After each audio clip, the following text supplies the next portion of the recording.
మహిమను విడచి భువిపైకి దిగి వచ్చి కరుణతో నన్ను పిలచి సత్యమును బోధించి చీకటిని తొలగించి వెలుగుతో నింపితివి.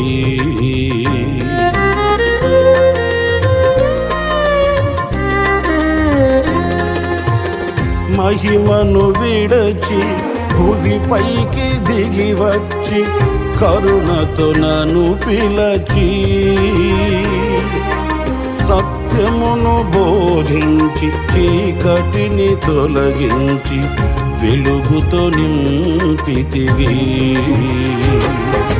సదయుడవై నా పాదములు తొట్టిల్లనివ్వగా స్థిరపరచి నీ కృపలో నడిపించువాడవు. సదయుడవై